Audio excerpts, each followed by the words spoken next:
Bienvenidos a un nuevo capítulo en nuestro canal de audiolibros de psicología. Es un placer estar aquí una vez más para compartir. Si están listos para explorar juntos este fascinante mundo, les animo a que se suscriban para no perderse ninguna entrega. Dejen su like si disfrutan del contenido y compartan para que más personas puedan beneficiarse de este material. Comencemos. Manual para el tratamiento cognitivo-conductual de los trastornos psicológicos. Volumen 1. Trastornos por ansiedad, sexuales, afectivos y psicóticos. Tratamiento cognitivo-conductual de los trastornos psicóticos y orgánicos. Parte 21. Terapia cognitiva para las alucinaciones y las ideas delirantes. Introducción. En años recientes se ha producido una progresiva insatisfacción entre los clínicos e investigadores sobre el empleo de categorías diagnósticas amplias como la esquizofrenia, el mayor conocimiento de los procesos cognitivos normales y la aplicación de la psicoterapia cognitiva a un amplio rango de trastornos clínicos han motivado un aumento del interés por el estudio y tratamiento de los síntomas psicóticos en sí mismos. En el presente capítulo describimos nuestra propia investigación y práctica clínica en el establecimiento de un enfoque cognitivo para la comprensión y el control de las ideas delirantes y las alucinaciones auditivas. Un enfoque cognitivo de las alucinaciones auditivas.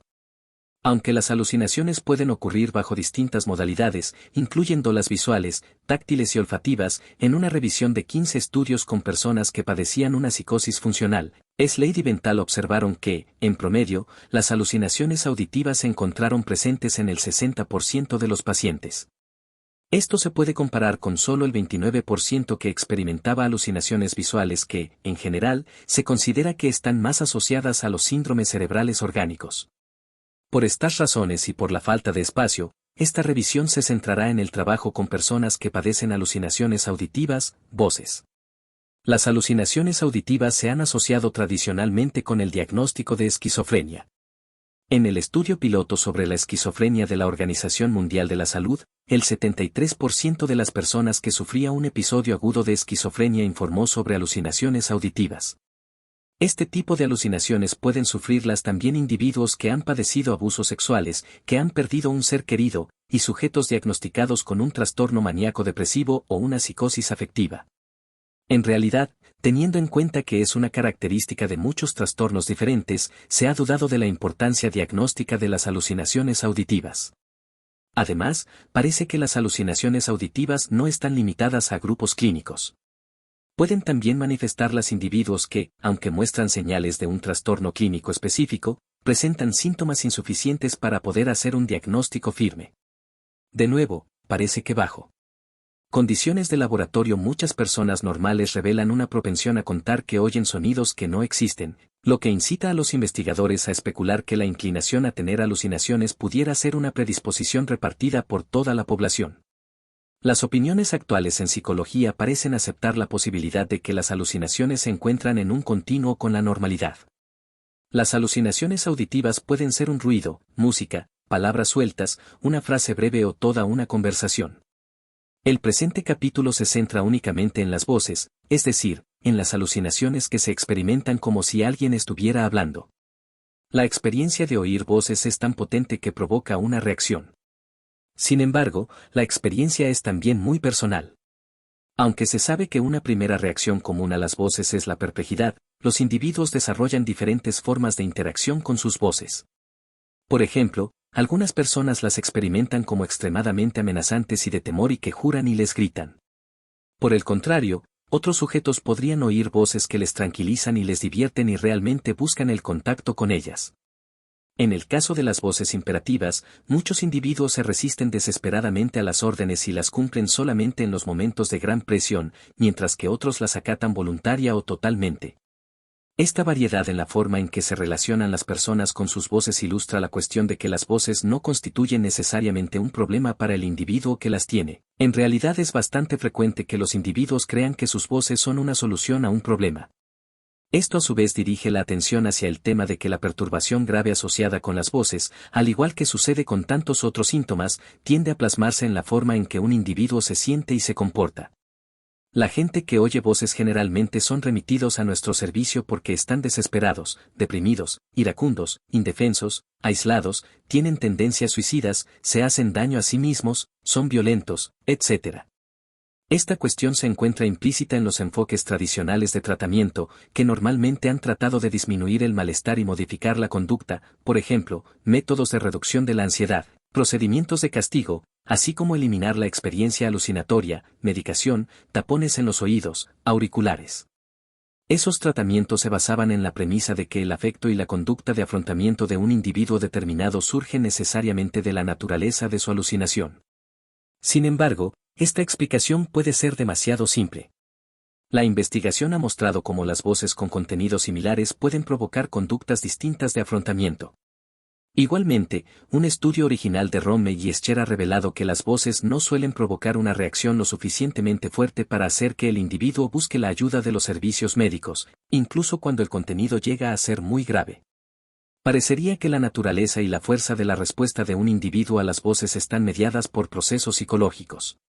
Planteamos que el grado de temor, aceptación y cumplimiento mostrado ante las voces podría estar mediado por creencias sobre el poder y la autoridad de aquellas, las consecuencias de la desobediencia, etc.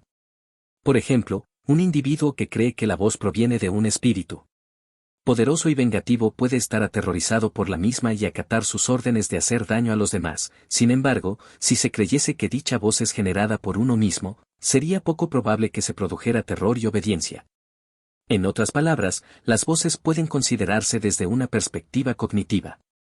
La característica definitoria del modelo cognitivo, dentro de la psicología clínica, es la premisa de que los sentimientos y la conducta de la gente están mediados por sus pensamientos y que, por lo tanto, no son consecuencias inevitables de acontecimientos antecedentes, como una alucinación auditiva. La aplicabilidad del modelo cognitivo a las voces. Para que la perspectiva cognitiva sea aplicable a las voces se tienen que confirmar dos hipótesis. La una es que el modelo cognitivo explique por qué los individuos responden de forma diferente a sus voces. De modo específico, las respuestas afectivas y conductuales tienen que entenderse en referencia a las diferencias en las creencias que los individuos mantienen sobre sus voces. En segundo lugar, el modelo cognitivo tiene que aumentar nuestra comprensión sobre las voces. Es decir, si las diferencias en el contenido de las voces se explican por los diversos sentimientos y conductas de la gente, entonces el modelo cognitivo sería superfluo desde un punto de vista explicativo, aunque podría seguir teniendo importantes implicaciones estratégicas para el tratamiento. En un experimento reciente, encontramos apoyo para las dos hipótesis anteriores. Entrevistamos a 26 personas que habían oído voces durante al menos 2 años, con el fin de evaluar sus respuestas conductuales, cognitivas y afectivas a las voces persistentes. Todos los participantes satisfacían los criterios del DSM-3R para la esquizofrenia o el trastorno esquizoafectivo. Todos, excepto uno, recibían medicación neuroléptica en el All Saints Hospital, en Birmingham. Uno de los pacientes estaba internado en el hospital y el resto eran pacientes ambulatorios. Todos se prestaron voluntariamente para el estudio. La información se recogió empleando una entrevista semiestructurada. Esta incluía las propiedades formales de las voces, incluyendo el contenido, las creencias sobre la identidad, el poder y el propósito de las voces y sobre las consecuencias de la obediencia, los síntomas secundarios que, según se pensaba, mantenían las creencias, otras evidencias confirmatorias y la influencia sobre la voz. Las pruebas confirmatorias se referían a sucesos reales que se percibían sosteniendo a una creencia. Por ejemplo, la creencia de que las voces proporcionan buenos consejos se fortalecería si el obedecer una orden lleva a una consecuencia deseada. La influencia se concretaba en si el individuo podía determinar la aparición y desaparición de la voz y podía dirigir lo que decía. Se provocaban también respuestas conductuales y afectivas. Llevaba normalmente más de una entrevista el recoger toda la información relevante. Creencias sobre las voces, omnipotencia, malevolencia y benevolencia. Se creía que todas las voces eran extraordinariamente poderosas, u omnipotentes, y esta creencia parecía apoyarse en 4 tipos de pruebas. En primer lugar, 19 sujetos, 73%, informaban de síntomas secundarios que contribuían a la sensación de omnipotencia. Por ejemplo, a un hombre su voz le ordenaba matar a su hija. Recordaba una ocasión en la que ella estaba al lado de una ventana abierta y sintió que su cuerpo se movía hacia ella. Otro hombre oía una voz que le decía que era hijo de Noé y, de vez en cuando oía esa voz, experimentaba alucinaciones visuales en las que se encontraba vestido con una túnica blanca y paseaba sobre el agua. En segundo lugar, 11 personas, 42%, ofrecieron ejemplos de cómo atribuían sucesos a sus voces y luego citaban esos acontecimientos como una prueba del gran poder de las voces. Así, aunque dos sujetos se cortaron las muñecas por su propia voluntad, ambos dedujeron posteriormente que las voces, de alguna manera, les habían obligado a hacerlo. Igualmente, un hombre atribuyó a sus voces satánicas la responsabilidad de haber jurado en voz alta en la iglesia. En tercer lugar, 21 personas, 81%, eran incapaces de influir sobre la aparición y desaparición de sus voces o de lo que decían, lo que era también representativo del poder de las voces. Finalmente, todas las voces dieron la impresión de saber todo sobre las historias pasadas de la gente, de sus pensamientos, sentimientos y acciones presentes y de lo que el futuro les deparaba. Con frecuencia, las voces se referían a conductas y a pensamientos de una elevada naturaleza personal y emotiva, como una acción criminal o una debilidad personal, que el sujeto temía que los demás supieran. Debido quizás a esta falta de privacidad, los individuos atribuían a menudo más conocimientos a la voz que al contenido que manifestaba realmente. Por ejemplo, se pensaba que afirmaciones generales como «sabemos todo sobre ti» se referían a acciones específicas. Lógicamente, esta apariencia de omnisciencia hacía que muchos individuos se sintieran expuestos y vulnerables. Sin embargo, debido a que en nuestra muestra se encontraba omnipresente una creencia de omnipotencia, no servía para explicar las diferencias de la conducta y del afecto.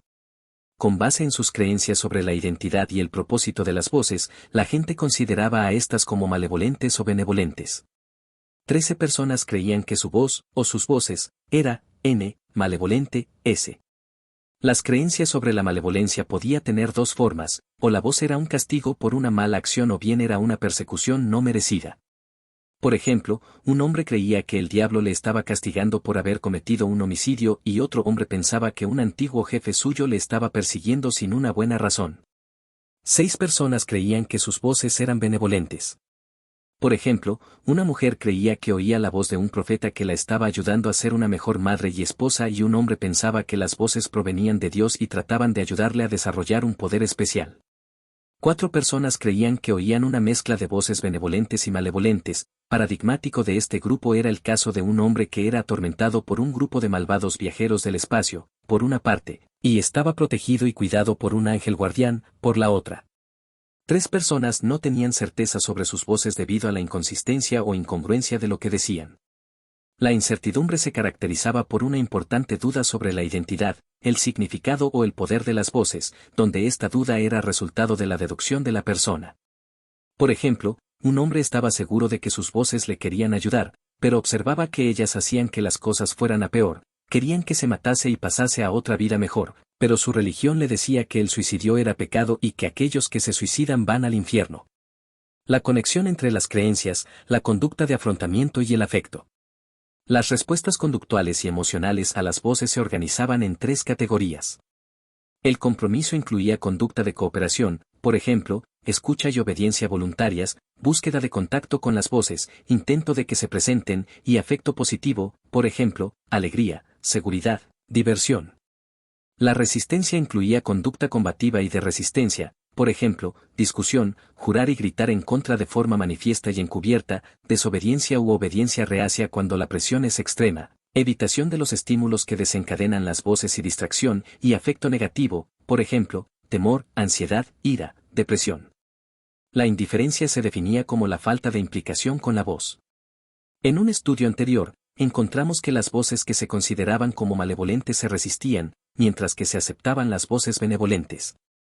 Con el fin de establecer la habilidad y la validez de estos conceptos, desarrollamos un cuestionario de creencias sobre las voces, Beliefs About Voices Questionnaire BAVQ.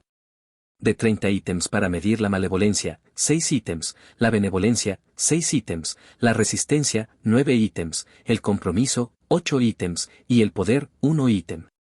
Un análisis estadístico llevado a cabo sobre los resultados de una muestra preliminar de 60 sujetos que rellenaron el cuestionario mostró que el BAVQ era fiable y válido y se han establecido directrices provisionales para la puntuación con el fin de definir la malevolencia, una puntuación de 4 o más, la benevolencia, 3 o más, compromiso, 5 o más, y resistencia, 6 o más.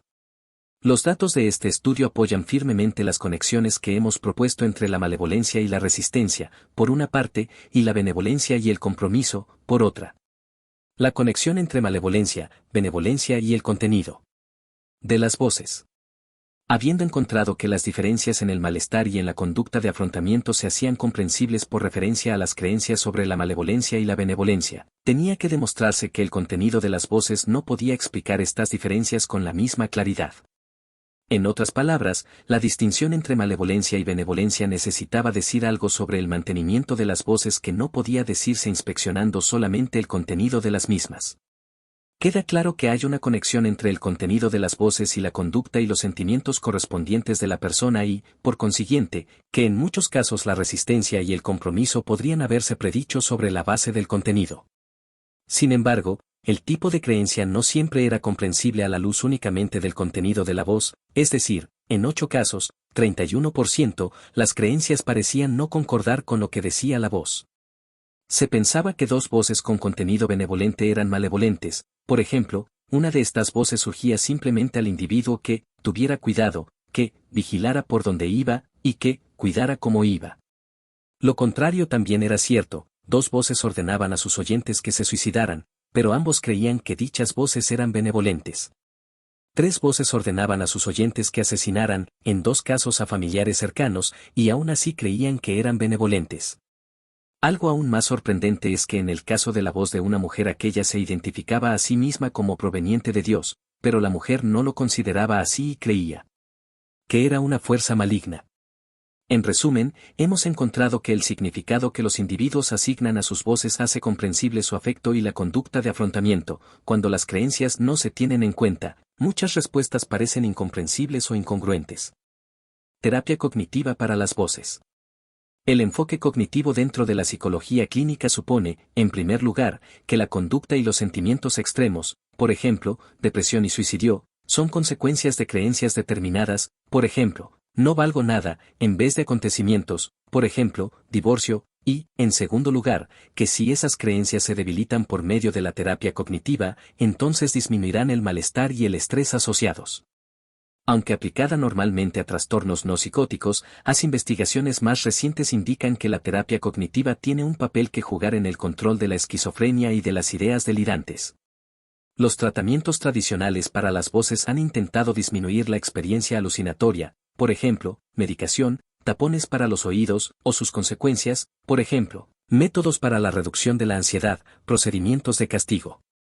El propósito de emplear la terapia cognitiva para las voces es suavizar el malestar y la conducta problemática reduciendo las creencias sobre la omnipotencia, la malevolencia o benevolencia, y la obediencia.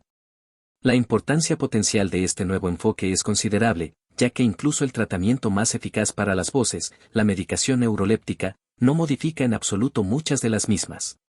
La terapia cognitiva que empleamos para la gente que oye voces se apoya notablemente en el trabajo de Beck, aunque hemos considerado necesario adaptar y desarrollar modificaciones en la terapia cognitiva tradicional con el fin de ayudar de modo eficaz y cooperativo a los individuos que oyen voces. Hemos observado que puede ser difícil que la gente se implique en la terapia cognitiva para las voces, debido a sus fuertes emociones y creencias sobre las mismas. Por consiguiente, hemos desarrollado una serie de estrategias para facilitar el compromiso y la confianza.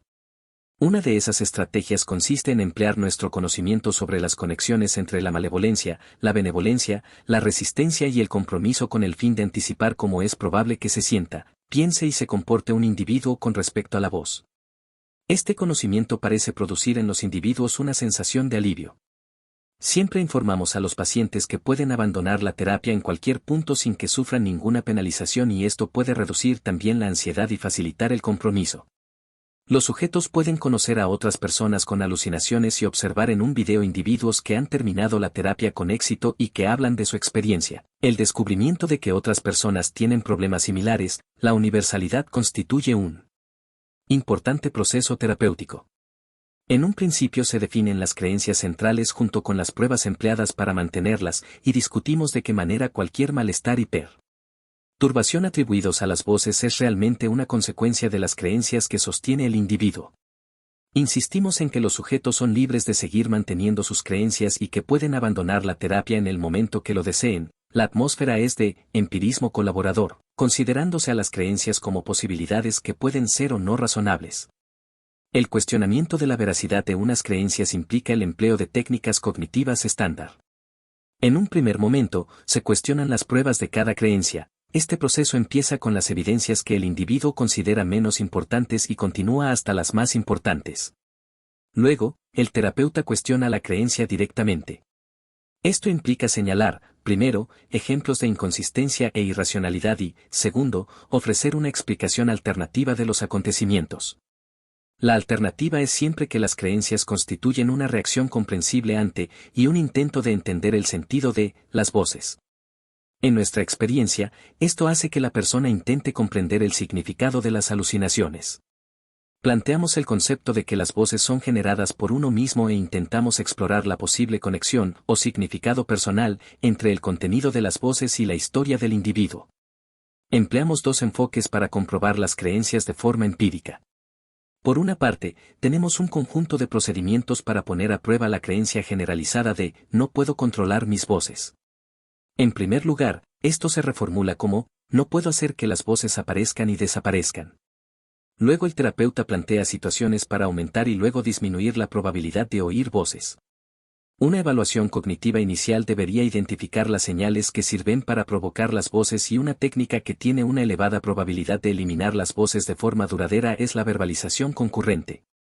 La persona aviva y reprime las voces varias veces con el fin de proporcionar una prueba completa. En el caso de las demás creencias, se negocia la comprobación empírica entre el paciente y el terapeuta. Es esencial examinar previamente que las implicaciones de la prueba no confirmen la creencia si ésta debe ser modificada o adaptada, o si el paciente tiene lista una explicación de los resultados que deja intacta la creencia.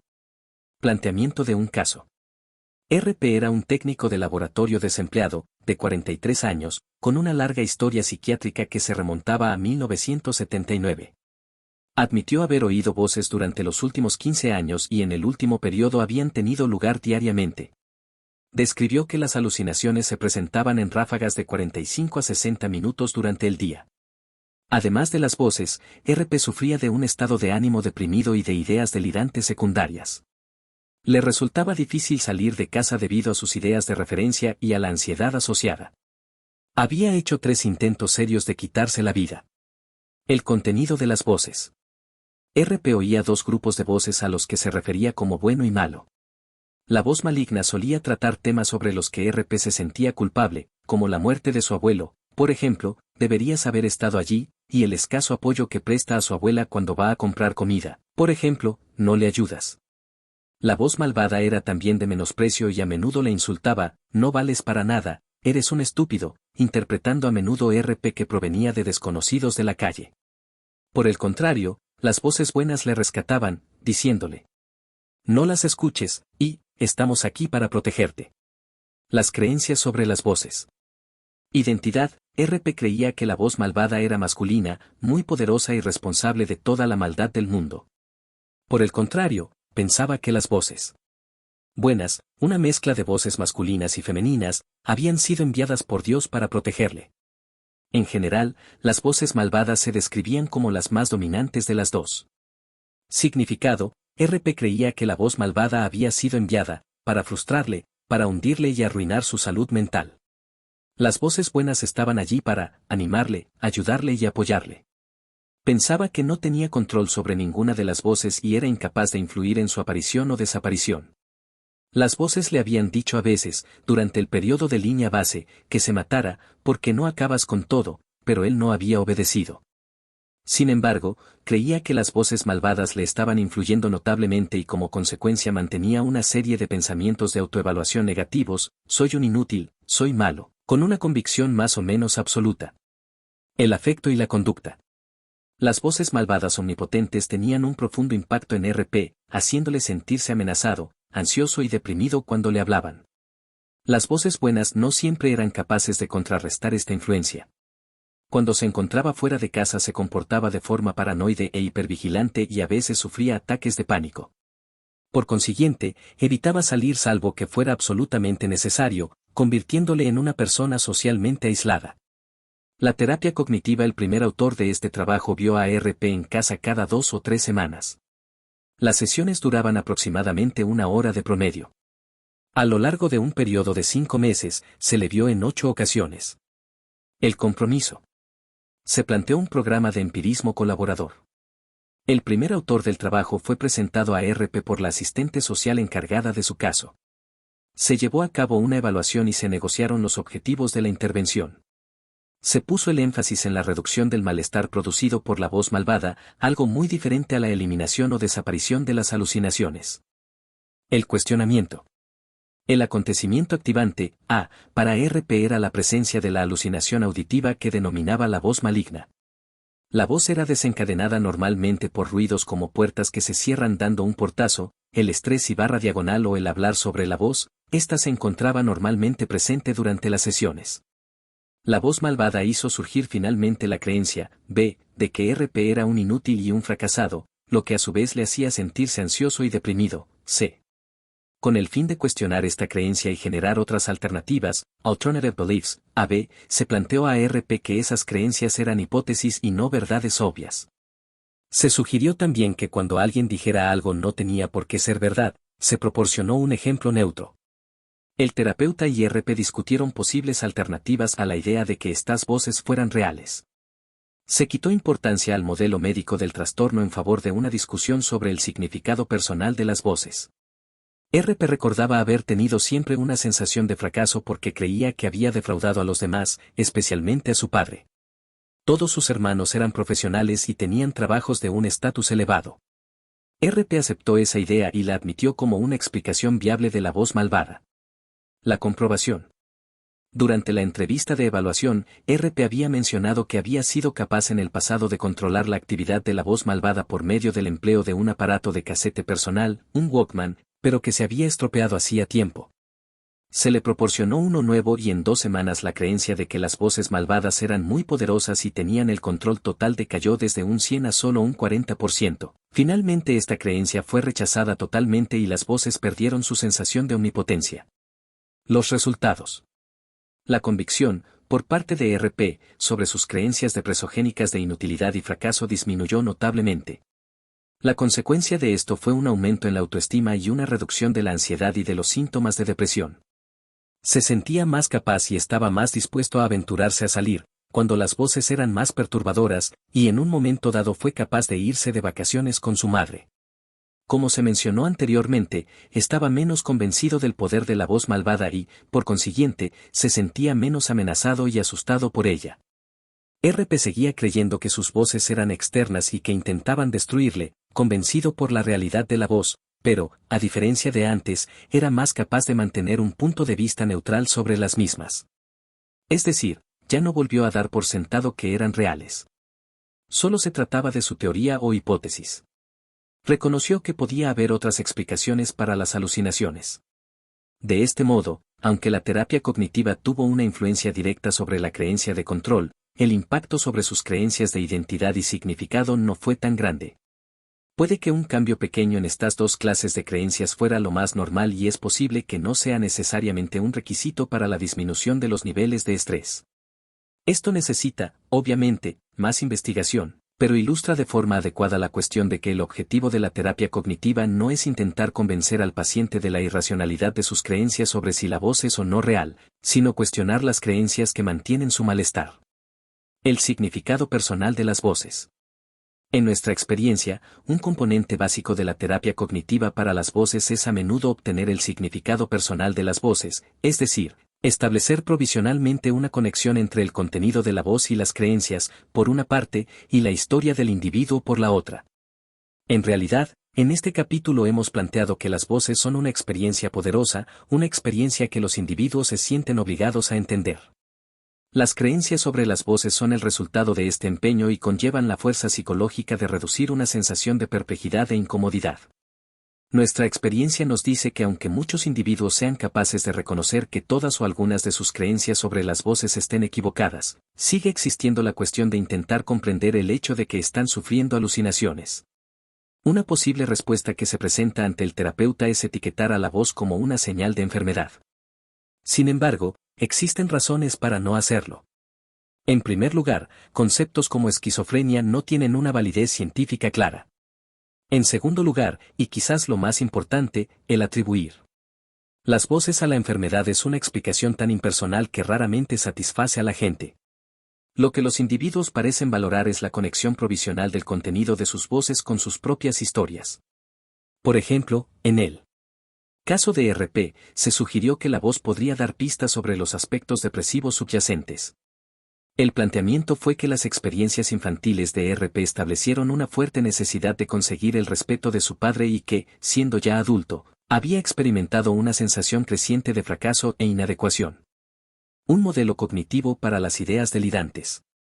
Nuestra terapia cognitiva para las voces es una adaptación específica de un enfoque general de la terapia cognitiva para las ideas delirantes, es decir, intentamos reducir el malestar y la perturbación asociados a un tipo de ideas delirantes secundarias, por ejemplo, creencias de identidad, de significado, etc., sobre un acontecimiento frecuente, una alucinación auditiva. Hasta hace poco, las ideas delirantes han estado sujetas a relativamente poca investigación. Esto es sorprendente teniendo en cuenta la riqueza de los estudios que abordan la formación y mantenimiento de las creencias ordinarias y la estructura de dichas creencias, así como el papel central que juegan las ideas delirantes en los sistemas de diagnóstico y en las definiciones generales de locura. Por ejemplo, las ideas delirantes han estado presentes siempre en la definición legal del trastorno mental. Definir las ideas delirantes es francamente difícil. El enfoque tradicional se ha basado en establecer diferencias cualitativas entre las ideas delirantes y otras creencias. Así, la Asociación Psiquiátrica Americana ofrece la siguiente definición en la última edición de su Manual Diagnóstico y Estadístico. Una creencia personal falsa que se basa en inferencias incorrectas sobre la realidad externa, creencia que se sostiene con firmeza a pesar de lo que creen casi todos los demás y a pesar de lo que constituye una prueba o evidencia obvia e indiscutible de lo contrario. La creencia no la aceptan normalmente los otros miembros de la cultura o subcultura a la que pertenece la persona.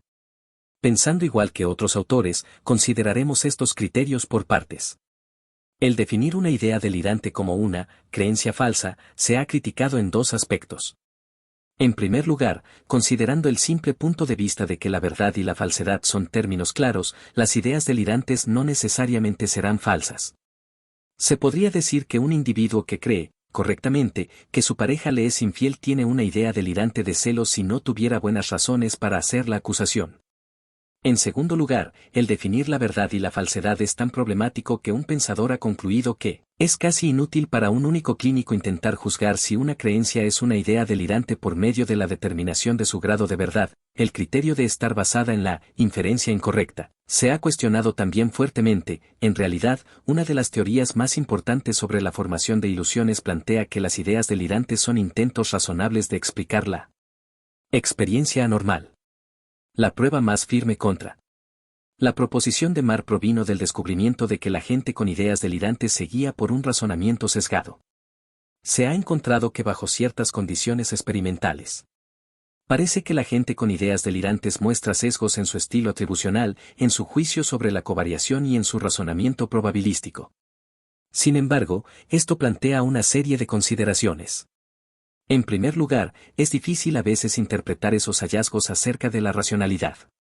Por ejemplo, Uck, Garetti y Emsley, utilizando una tarea neutral que requería que los sujetos hicieran inferencias sobre la razón probable de diferentes cuentas coloreadas en un jarra, investigaron el razonamiento probabilista de un grupo de gente con ideas delirantes, un grupo de pacientes psiquiátricos variados que no tenían ideas delirantes y un grupo control. Se encontró que la gente con ideas delirantes era quien requería que se sacasen menos cuentas de la jarra antes de formarse sus conclusiones y también quien expresaba más segundad en sus decisiones, e incluso saltar a las conclusiones se encontraba más cerca del razonamiento óptimo que la precaución manifestada por otros sujetos. Igualmente, no está siempre claro cómo se podrían aplicar los hallazgos específicos de los estudios análogos al pensamiento delirante. Por ejemplo, ¿cómo se podría establecer si las ideas delirantes están formadas sobre la base de menos información que, digamos, las creencias religiosas o las depresivas? En segundo lugar, las pruebas son para el sesgo, no para los déficit. Podría inferirse razonablemente que el sesgo observado es una consecuencia de la conducta delirante, en vez de que la idea delirante fuese una consecuencia del sesgo. El criterio de que se sostenga con firmeza cambia el centro de atención desde la formación al mantenimiento. La implicación es que todas las ideas delirantes se mantienen con una convicción inquebrantable y total, o casi total. Aunque esto puede ser cierto para muchas ideas delirantes, no es verdad para todas ellas. Brad Jones, Garetti y Emsley mostraron que puede que la convicción no sea ni mucho menos total y puede fluctuar de forma muy extrema. De nuevo, Arrow, Rattenbury y Stollen encontraron en una muestra de 34 personas diagnosticadas como esquizofrénicas que incluso en el punto más álgido del trastorno, 6 individuos, 18%, mostraban solo una convicción parcial. Igualmente, sería extraño que las ideas delirantes no estuvieran firmemente establecidas, porque esto parece ser el sine qua non de las creencias básicas de cualquier clase. El criterio de que las ideas delirantes son inmodificables, o totalmente sensibles a la razón, es quizás la noción más asociada con las ideas delirantes. Sin embargo, existen potentes razones empíricas para rechazar esta asociación.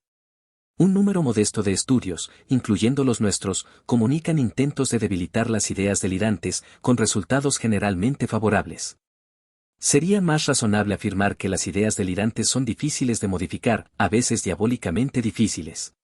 Esta posición reconocería que la clase de creencias denominadas ideas delirantes varía considerablemente a lo largo de una serie de dimensiones y alentaría el examen de multitud de factores que podrían influir sobre los resultados terapéuticos. Fomentaría también la exploración de si las ideas delirantes son más difíciles de modificar que las ideas políticas o religiosas, o que las principales ideas asociadas con el abuso sexual o con la anorexia, por poner algunos ejemplos. El criterio final, a pesar de lo que creen casi todos los demás, se refiere al contenido poco habitual, o extraño, de las ideas delirantes. Estas son creencias que no sostienen la gran mayoría del grupo del individuo.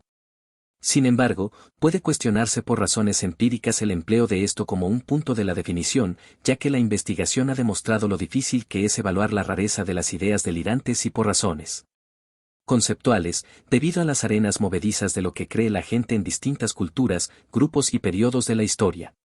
Otro enfoque para identificar las ideas delirantes, que retiene el carácter de la posición tradicional, consiste en proponer una definición disyuntiva. De esta manera, Altmans describe 8 características definitorias de las ideas delirantes y sugiere que ninguna se ha de ver como necesaria o suficiente. La investigación podría entonces empezar a resolver el tema de qué características son las más importantes. Una ventaja de esta estrategia es que reconoce las diferencias individuales y la necesidad de la investigación empírica. Sin embargo, si los criterios individuales no distinguen las ideas delirantes de otras ideas, entonces incluso una definición disyuntiva fracasaría en su propósito.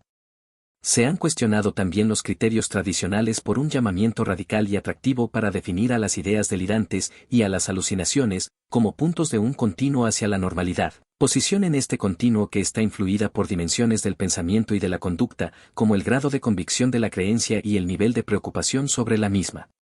En vez de quitar importancia a las diferencias individuales y a la similitud con otras creencias, la perspectiva de Strauss las adopta y las eleva a la posición de características definitorias. Este punto de vista ha moldeado notablemente nuestra visión de las ideas delirantes y las alucinaciones. En los últimos 20 años se ha producido un cambio en el énfasis, yendo de la discontinuidad a la continuidad y de las diferencias cualitativas a las cuantitativas. Por ejemplo, se sabe que los individuos con ideas delirantes paranoides piensan y se comportan como pudieran hacerlo las personas normales. Terapia cognitiva para las ideas delirantes.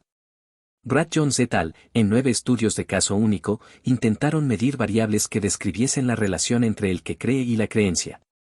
Encontraron que era posible evaluar la certeza, la preocupación por, y la interferencia conductual de, la idea delirante. Teniendo en cuenta también que había poca covariación entre las diferentes dimensiones, se podría hipotetizar que existen numerosos factores que podrían influir sobre los resultados terapéuticos. Watts, Powell y Austin estudiaron las ideas delirantes de 3 pacientes con esquizofrenia paranoide. Utilizando un estilo de no confrontación, estos autores abordaron primero aquellas partes de las ideas delirantes que se sostenían más débilmente. Se les pidió luego a los pacientes que considerasen un punto de vista alternativo para la idea delirante en vez de forzarles a tener uno determinado. Se utilizaron tantas pruebas como fue posible y se animó a los sujetos a reconocer los argumentos contra las ideas delirantes. El terapeuta respaldó y discutió aún más sobre dichos argumentos. Después de 6 sesiones, los 3 pacientes mostraron disminuciones significativas en la fuerza de las ideas delirantes, aunque ninguno de los sujetos las abandonó totalmente. Como se señaló anteriormente, Watts et al. están en contra del empleo de la confrontación. Más apoyo a esta posición lo proporcionan Milton et al., quienes en una comprobación empírica advirtieron que la modificación de la creencia tenía beneficios superiores a los de la confrontación directa. Estos autores encontraron también que era más probable que la confrontación produjese un mayor aumento de la perturbación que un enfoque de no confrontación. Apoyados en el modelo de Marr sobre las experiencias anómalas y en el enfoque de Beck de la terapia cognitiva, Chadwick y Lowe desarrollaron un enfoque cognitivo para medir y modificar las ideas delirantes, con el fin de conocer más sobre las contribuciones relevantes de dos intervenciones determinadas aplicadas en una atmósfera de empirismo colaborador. De este modo, al igual que en la terapia cognitiva para las voces, en vez de decirles a los sujetos que estaban equivocados, se les animaba a que vieran sus ideas delirantes como solo una posible interpretación de los acontecimientos y se les pedía que consideraran y evaluaran un punto de vista alternativo. De nuevo, y por las razones dadas anteriormente, se evitaron etiquetas como esquizofrenia o idea delirante. Estimulados por estos avances, Chadwick y Lowe empezaron su fase de reto verbal cuestionando solo la evidencia de la creencia y en un orden que estaba inversamente relacionado con su importancia para la idea delirante. Una parte integral de esta discusión implicaba que el terapeuta aclarase a los individuos cómo las creencias que se mantienen con firmeza pueden ejercer una profunda influencia sobre su conducta y su afecto.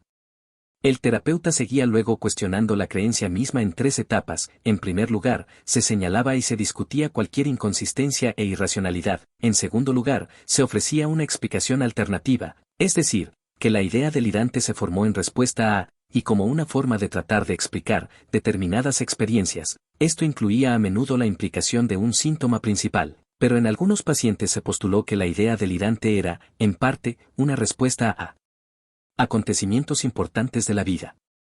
Finalmente, a la luz de esta nueva información, se reevaluaban la interpretación del individuo y la alternativa del terapeuta. Después del cuestionamiento verbal, el terapeuta y el paciente colaboraban para diseñar y llevar a la práctica una comprobación empírica de la creencia. Una permanente tradición de las terapias cognitivo-conductuales, como la terapia racional emotiva, ha sido fomentar el empleo de técnicas conductuales para respaldar y confirmar el cuestionamiento cognitivo inicial. Aludieron a este punto, mientras hablaban de la terapia cognitiva, comentando: no existe una manera fácil de convencer al paciente de que sus conclusiones son débiles, inadecuadas o vacías. Ayudando al paciente a cambiar ciertas conductas, el terapeuta puede demostrarle que sus conclusiones sobre generalizadas negativas eran incorrectas. La característica principal de la comprobación de la realidad consiste en la planificación y realización de una actividad que pudiera invalidar la idea delirante, o parte de ella. Beck et al. Denominaron a estas actividades experimentos conductuales, indicando que se llevaban a cabo con el fin de comprobar hipótesis. Un estudio de caso. Dede era un hombre de 46 años con una historia de esquizofrenia y numerosos ingresos en el hospital que se remontaban a 1971. Devoto católico desde la infancia, Dede estaba convencido al 100% que él era el Hijo de Dios, a quien Dios le había encargado la tarea de redimir las almas del infierno y al diablo y a sus ángeles. Como consecuencia de esto, y porque era el Hijo de Dios, creía de forma intermitente que el equipo del hospital y los desconocidos eran robots humanos enviados a perseguirle y finalmente matarle, lo que naturalmente era muy estresante. Lejos de agradarle la responsabilidad de ser el Hijo de Dios, Dede consideraba esto un estorbo, y hablaba sobre el alivio que sentiría si le quitasen esa responsabilidad. Había mantenido esta idea delirante desde 1972. En el momento de la evaluación, no había pruebas de que estuviera alucinando y la medicación, clorpromacina, prociclidina, permanecía estable a lo largo de la línea base y de los periodos de intervención. Las evaluaciones de la línea base a lo largo de un periodo de 4 semanas indicaban que la convicción en su creencia de que era el Hijo de Dios era absoluta, es decir, 100%. Declaraba estar preocupado con dicha creencia 2 a 3 veces por día y negaba que hubiera ninguna evidencia durante el periodo de 4 semanas que le hiciera modificar su creencia. En una atmósfera de colaboración empírica, se le preguntó a Dede sobre las pruebas que apoyaban su idea delirante. Se dividían en 3 partes principales. En primer lugar, la aparición de la idea delirante tuvo lugar después de un periodo de psicosis aguda cuando contó que Jesús le había hablado, diciéndole: ama a tus enemigos. La confirmación de que fue Jesús quien le habló provenía del hecho de que estas palabras aparecían en la Biblia. Se le señaló a Dede que, ama a tus enemigos, es una frase bastante común utilizada en ocasiones por un gran número de gente. Estuvo de acuerdo con esto. Se le preguntó también si pudiera haber otra posible explicación a sus experiencias. Sugirió que él podía haber sido malo en esa época. El resultado de esto fue que, aunque mantenía su convicción del 100% en su creencia, empezó a dudar sobre la habilidad de esas evidencias. La segunda prueba citada en favor de su idea delirante fue que la Biblia contenía una descripción del Hijo de Dios que Dede pensaba que era una fiel imagen de sí mismo. La investigación de esta alegación reveló un inequívoco sesgo de confirmación y Dede reconoció que seleccionó aquellas partes del texto que eran consistentes con su creencia e ignoró todas las demás. En esta fase, su idea delirante se debilitó aún más hasta el punto en que ahora tenía serias dudas sobre si su creencia era realmente cierta y su puntuación de convicción bajó al 55%. Esta puntuación de su convicción bajó más después de cuestionar las inconsistencias de su prueba de que Dios le había concedido el poder de curar a la gente, porque él era el Hijo del Hombre. 4 años antes, mientras se encontraba como paciente interno, había estado convencido de que había acabado con la confusión de otra paciente tocándole simplemente. Cuando se le preguntó por explicaciones alternativas de estos acontecimientos, admitió que no podía recordar con una precisión del 100% si realmente le había curado o si ella simplemente se lo había contado. De nuevo, la característica principal había sido cuestionar sus creencias basándonos en la habilidad de las pruebas que apoyaban la idea delirante. Entre sesiones, a lo largo de un periodo de una semana, Dede había informado que ya no creía ser él el Hijo de Dios. Su puntuación de convicción del 3% reflejaba quizás los últimos residuos de duda sobre la creencia. Como dijo Dede, ahora estoy convencido de que es falsa. Como comprobación final de la evidencia de que se le habían otorgado poderes especiales, se planteó un experimento conductual.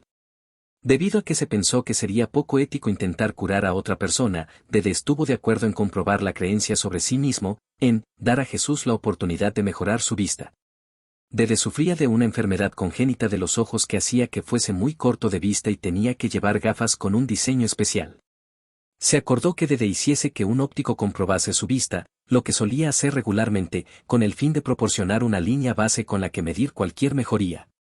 Si en cualquier momento, durante un periodo de prueba acordado, pensaba que se le habían concedido poderes especiales para mejorar su propia vista, volvería al óptico para obtener una evaluación independiente. En el momento de escribir esto, que se acercaba el final del periodo acordado, no se había informado de ninguna mejoría. La creencia de Dede de que era el Hijo de Dios había descendido hasta 0%. Conclusión. Hemos presentado una introducción de nuestro trabajo utilizando un enfoque cognitivo de las voces e ideas delirantes. Esta perspectiva supone que las ideas delirantes y las voces yacen en un continuo con la normalidad y que cualquier malestar y perturbación asociadas a ellas es el resultado de una búsqueda activa de significados. Además de aumentar nuestra comprensión sobre el mantenimiento de estos fenómenos, un enfoque cognitivo permite a los clínicos trabajar en colaboración con sus pacientes para reducir el malestar y la perturbación asociadas a esos síntomas psicóticos positivos. Agradezco enormemente que hayas dedicado tiempo a escuchar el contenido de mi canal. Si te ha gustado, te invito cordialmente a suscribirte, ayudarme compartiendo y dando like. No olvides explorar también los audiolibros disponibles en mi canal. Hasta pronto y muchas gracias por tu apoyo.